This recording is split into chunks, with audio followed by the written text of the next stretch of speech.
네, 6월 13일 멤버십 라이브 파트 1 시작하도록 하겠습니다. 비트코인의 흐름이 다소 조금 아쉽습니다. 그래도 68,000달러 위에서는 당연히 자리를 해주고 69,000달러 위에서 가까스로라도 자리를 잡아주면 참 좋을 텐데 좀 밑으로 하방 압력을 받아버렸습니다. 지금 68,000달러 아래에서 자리를 잡고 있고 20일 지수이동 평균에 대한 리테스트가 안 되고 있습니다.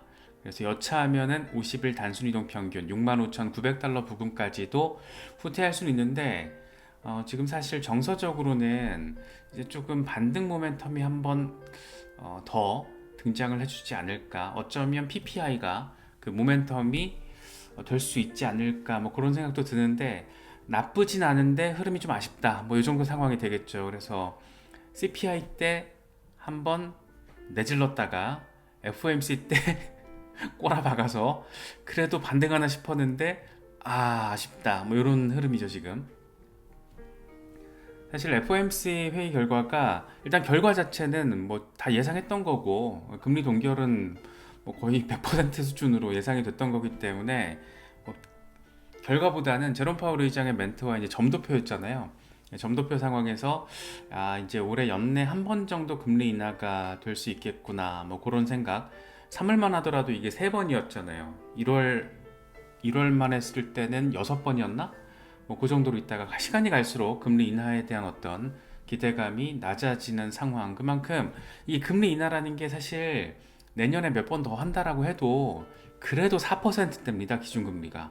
그래서 우리가 예전에 생각했던 경험을 했던 이 제로금리 시대를 생각하고 금리 인하를 받아들이면 절대 안 되고 금리 인하라는 게 오히려 경기 침체가 우려돼서 금리 인하를 하는 그런 상황까지도 이제 곁들여서 우리가 생각을 해야 되기 때문에 금리 인하는 되면은 다행인 건데 위험자산 시장 투자자로서는 그런데 그게 또 마냥 좋을 수만도 없다라는 거 이런 점들까지 우리가 염두를 해둘 필요가 있습니다. 그래서 금리 인하가 마냥 시장에 아주 좋기만 하지는 않을 수도 있고 그런데 금리 인하에 대한 기대감은 횟수적인 측면에서 연초 대비 훅 줄어든 상황이고 기껏해야 이제 한 번 정도.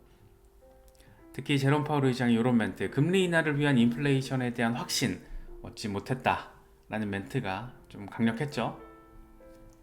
그래서 월스트리트 저널 같은 경우에는 이번 연준의 FOMC 이후 제롬 파월 의장의 회견을 연준이 실수를 반복하지 않기 위해서 상당히 신중한 모습을 보이고 있는 것으로 보인다라고 평가를 했습니다. 특히나 제롬 파월 의장이 확신이란 표현, 그러니까 confident 내지는 confidence 이런 명사와 형용사, 확신에 대한 명사 형용사를 20번에 걸쳐서 사용을 했다라고 횟수를 셌더라고요. 그래서 2021년 당시에 인플레이션은 일시적이다 이렇게 평가를 했다가 거의 그때 뭐 어마어마하게 비판을 받았잖아요. 대응식이 놓쳤다, 연준이 뻘짓했다, 진짜 병신들 막 이런 평가를 받았다고요. 그렇기 때문에 똑같은 실수를 반복하지 않기 위해서 연준이 지금 상당히 신중한 모습을 보이고 있다라고 월스트리트 저널은 평가를 했습니다. 블룸버그 같은 경우에는 연내 한 번 아니고 두 번도 가능성 있을 것 같아 라고 해석을 하더라고요. 이번 FOMC에서 연내 금리 한 번 인하 시사를 했지만 두 번 인하 가능성도 있는 것으로 우린 평가를 한다. 전체 위원 19명 가운데 한 번이나 7명, 두 번이나 8명, 동결 4명 뭐 이런 걸 이제 근거로 삼아서 점도표 보니까 두 번 할 수 있을 것 같은데 라는 얘기를 하고 있습니다. 일단 7월은 동결 가능성이 훨씬 높습니다. 90%대. 베이비 스텝 인하가 8.3%. 이 CME 페드워치 금리 선물 시장 상황. 이제 9월로 넘어가면 금리 인하 가능성이 훨씬 높아집니다. 0.25% 포인트 인하할 게 56% 수준. 오히려 자이언트 스텝, 빅 스텝으로 0.5% 포인트 인하할 가능성도 4.8%. 동결 가능성은 40% 이하로 지금 나타나고 있습니다. 11월 같은 경우에도 이제 인하 가능성이 훨씬 더 큰데 모르겠습니다. 지금 만약에 연준이 정치적인 판단을 한다면 7월과 9월에 금리 인하를 내릴 수 있을 것 같아요. 왜냐하면 11월 7일이면 이미 대선 이후기 때문에 이때 괜히 금리 인하해서 정치적이란 소리를 들을 바에야 만약에 바이든 행정부의 압박이 가속화되고 엘리자베스 워렌 같은 인사들의 금리 인하 압박이 이어졌을 때 정책이 아닌 정치적인 선택을 한다라면 한 번을 한다라면 9월이 맞는 것 같고 두 번을 한다라면 7월, 9월 가능성 이 정도 생각해 볼 수 있을 것 같습니다. 그래서 일단 숫자만 놓고 봤을 때는 9월 정도에 한 번. 그래서 만약에 추가 한 번을 하면 요때가 될까 요때가 될까 이건 조금 더 지켜봐야 할 것 같습니다. 사실 7월 FOMC라고 해봐야 이게 7월 31일이거든요. 그래서 이제 한 달 반밖에 안 남아서 과연 그때까지 한 번 정도 CPI, PPI를 보고 금리 인하 단행을 결정할까? 약간 애매한 부분이 있긴 한데 조금 더 드라마틱하게 만약에 인플레이션이 완화된 상황이 나와준다거나 경기 침체에 대한 우려가 엄청 빡세지면서 막 노동시장 박살나고 이런다라면 7월 인하 가능성도 생각을 해볼 수는 있을 것 같지만 그거는 조금 더 상황을 지켜봐야 된다. 이 정도로 정리할 수 있을 것 같습니다. 일단 비트코인의 흐름 기대 포인트들도 있고 우려점에 대한 이야기들도 나오고 있습니다. 젤레 같은 경우에는 확신범 더 잘 나갈 거야 라는 얘기를 해요. 하락세기 패턴의 목표 85,000달러가 될 거야. 그래서 현재 주요 지지선을 리테스트하고 있고 여기서 반등하기 시작하면 다시금 레이스는 시작될 것이다. 이렇게 긍정적으로 내다보고 있습니다. 크립토코는 이전 사이클 최고점과 최저점을 기준으로 4개의 상승 구간을 구분해서 미래 가격을 예측하는 매직 밴드 모델을 보면 현재 상승 레벨 2.5 구간에서 저항이 확인되고 있다. 돌파할 경우에는 레벨 3 구간인 91,300달러에 도달할 것이고 이번 사이클의 최종 목표는 123,800달러가 될 것이다 라고 이야기를 하고 있습니다. 여기까지는 갈 거야. 진짜 이게 91,000달러? 사실 91,000달러도 엄청 높은 숫자인데 가능하겠죠 조만간. 그래서 연내 10만 달러 기대감은 현실화 가능성 충분히 있는 것 같고 이제 12만 달러가 이번 사이클의 고점이 될지 15만 달러가 될지 아니면 진짜 전폭적으로 20만 달러가 될지 이런 것들은 조금 더 우리가 차분하게 지켜보면서 대응을 하면 좋을 것 같습니다. 니콜라스 머튼 같은 경우에는 좀 부정적으로 바라보고 있어요. 비트코인이 주요 저항선에서 지금 돌파하지 못할 경우에 대규모 조정이 동반될 가능성이 있다. 71,500달러에서 72,500달러 구간에서 지금 여러 차례 강력한 저항 이거 얘기하는 거죠.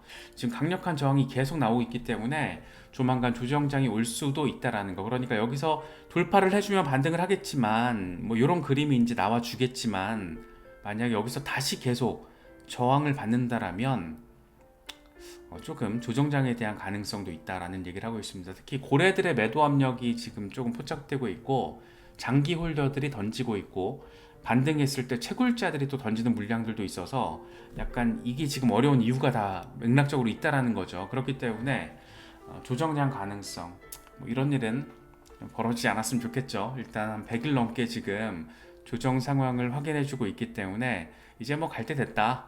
이렇게 조금 차트적으로나 시기적으로나 그 정도 상황이면 되지 않았나 그런 생각이 드는 것은 기분 탓만은 아닌 것 같습니다. 이거 재밌게 봤어요. 저 오늘 이거 보고 그냥 혼자 현웃 했는데 그레그 쉔이라는 사람이 2011년 5월 16일에 올린 글이에요. 나는 0.06달러에 비트코인 1700개를 샀는데 이걸 글쎄 0.3달러에 팔았어. 그런데 지금 비트코인이 8달러가 됐어. 오마이갓 이런 얘기를 한 겁니다. 0.06달러에 비트코인 1700개를 매수했는 했던 사람. 그런데 0.3달러에 팔아도 엄청 성공적인 투자가 됐잖아요. 5배의 수익이니까. 그런데 8달러까지 비트코인이 무려 8달러까지 폭등을 한 겁니다. 그래서 만약에 지금 이 양반이 13년 동안 홀딩을 했다라면 지금 현재 가치가 1억 1454만 달러 우리 돈으로 1490억 원. 어마어마합니다.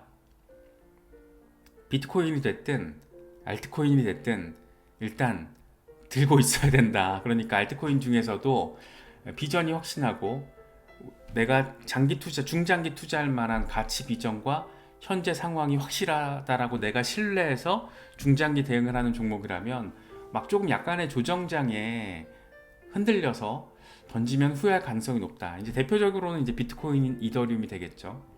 그래서 0.06달러의 비트코인을 매수했던 이런 선구안적인 인사이트를 가지고 있던 이런 사람들 과연 지금 어떤 상황일까 좀 궁금하기도 하더라고요. 알트 시즌 인덱스는 무려 18까지 떨어졌습니다. 그러니까 지금은 비트코인 시즌이라는 거죠.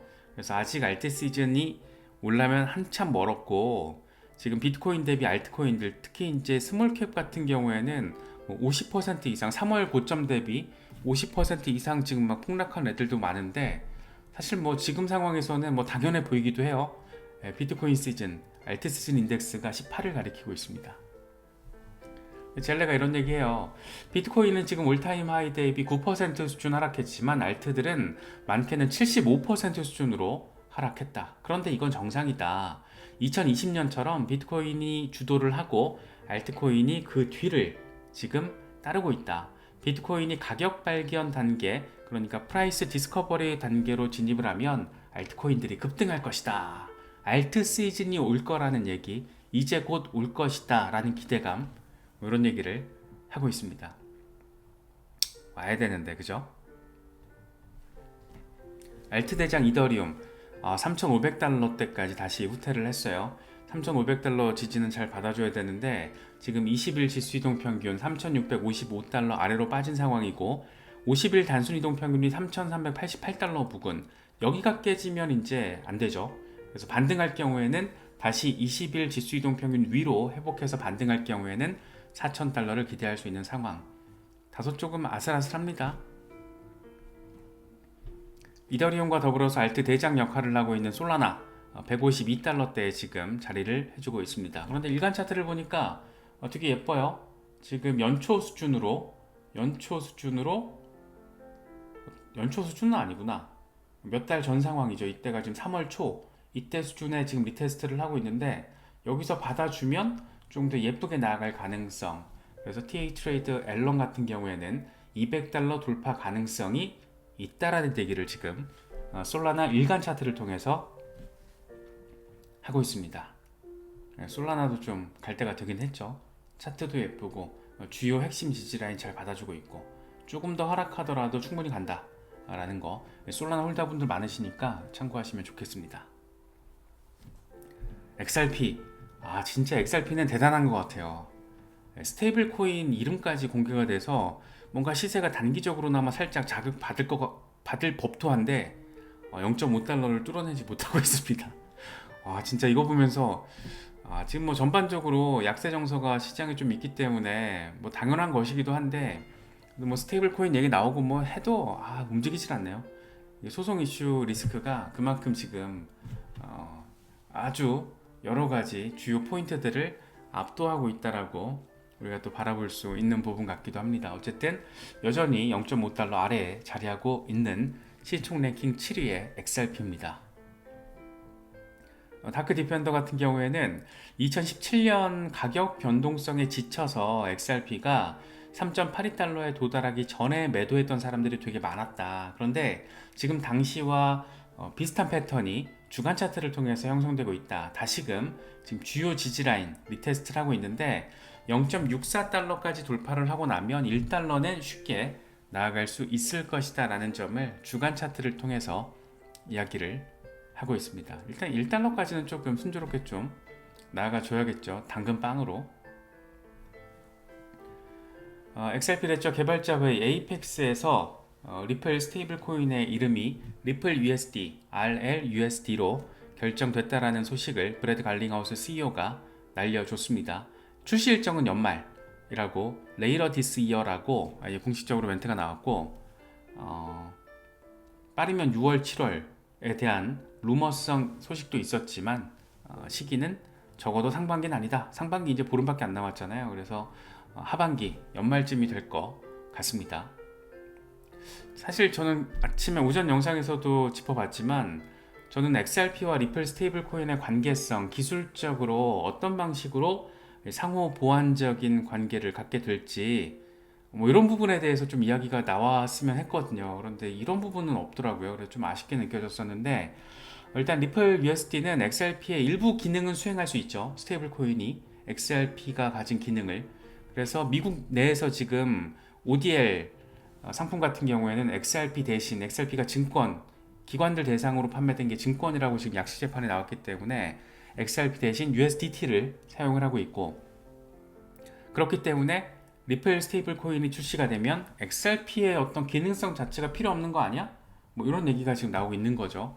그래서 그럼에도 불구하고 XRP 같은 경우에는 여러 가지 자산 사이에 여러 피아트 머니를 브리치하면서 국제 송금에 최적화됐다라는 유틸리티적인 강점이 있다라는 점. 그렇기 때문에 리플이 머리에 총을 맞지 않는 이상 리플 스테이블 코인 출시 이후에 XRP를 활용을 안 한다? 이거 좀 이상해요.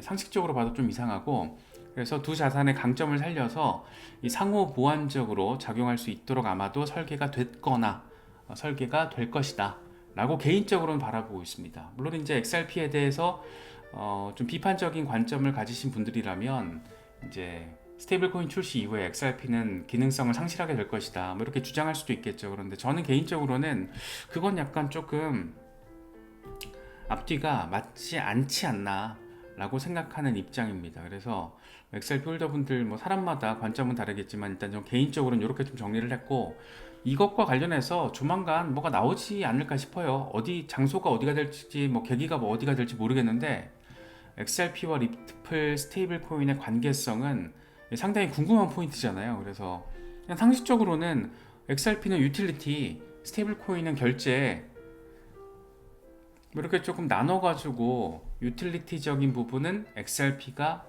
자리하게 되고, 결제와 자산 관리 측면, 실물 자산 토큰화 이슈의 측면에서는 스테이블 코인이 어떤 자리를 좀 차지하고, 이런 기둥의 모습이 되지 않을까 싶은데, 이런 걸 좀 리플 쪽에서 적극적으로 설명을 해주면 참 좋겠다 라는 생각이 들기도 합니다. 그래서 아직까지는 조금 모호하긴 한데, 어쨌든 스테이블 코인 시장이 굉장히 뜨겁고, 이 스테이블 코인 시장에 리플이 직접 자체 스테이블 코인을 출시를 하고 XRP 레저 생태계가 더 다양해질 수 있다라는 거, XRP 레저의 기본 통화는 XRP다 뭐 이런 점, 이게 약간 설계 자체가 이미 그렇게 짜여져 있기 때문에 이게 갑자기 막 하나가 제거되고 막 대체하고 이러진 않을 것 같은데, 너무 이렇게 부정적으로나 아니면은 우려를 그렇게 크게 가질 필요는 없지 않을까?